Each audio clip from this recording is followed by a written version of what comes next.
Guys, and welcome back to my channel, and today we've got a political article for you which is called The Coronavirus. MPs and Peers ask the PM for a disability inclusive response to the pandemic. The article is from disabilitynewsservice.com, which I'll link down below in my video description, and the author of this article is John Pring, which is P-R-I-N-G, and it says at least 10 disabled MPs have signed a letter calling on the Prime Minister to ensure that the government improves its support and services for disabled people in its response to the coronavirus pandemic.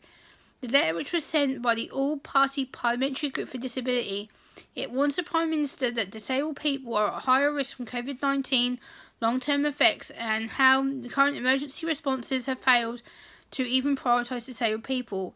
We are facing inequalities because the rights and protections are being taken away.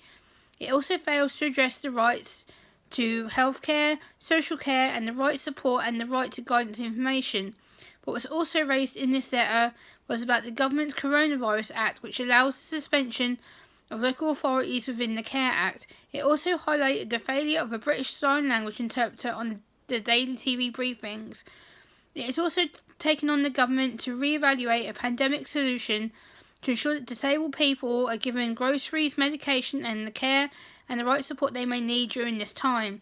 Also to take into account that social distancing should not lead to exclusion for people with learning disabilities or disabilities in this letter because of the mental health risk. This letter has been signed by 100 cross-party parliamentarians, including crossbenchers such as Lord Baroness Jane Campbell, Baroness Tierney Gray Thompson, Lord Colin Lowe, Baroness Masham, Lord David Blunkett, Baroness Sal Brinton, Baroness Celia Thomas, Lord Addington, Paul Maynard and Lord Kevin Shrinkwin.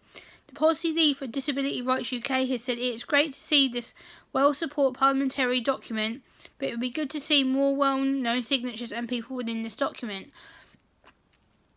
I can agree with him on this. I think it's a really great initiative. I think it's something that's going to work long term for all disabled people across the UK.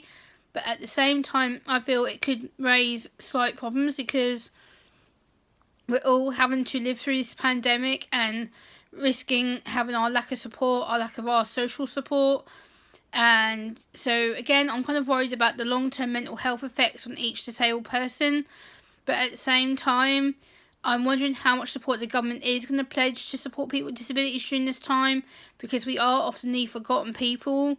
We are the people who often don't get checked upon, and especially right now with our mental health increasing, I think it's going to be something that needs to be taken very, very seriously. And I think that we also don't often get the right support because we treat like we're children instead of adults, and I think that's another reason why we often get left to do our things for ourselves. But I feel that this is a general right step in the right direction. I feel it's something that we can collab on, work together, support each other with. But at the same time, how many politicians actually take disability seriously? And how likely is this to actually make a long-term benefit? And how can this be improved so that if we have to be in lockdown for longer, how is this going to make sure disabled people's voices are heard? Make sure disabled people are supported, and to make sure their rights and dignity is respected. Also to make sure if we need support, where do we get it? How do we gain access to it?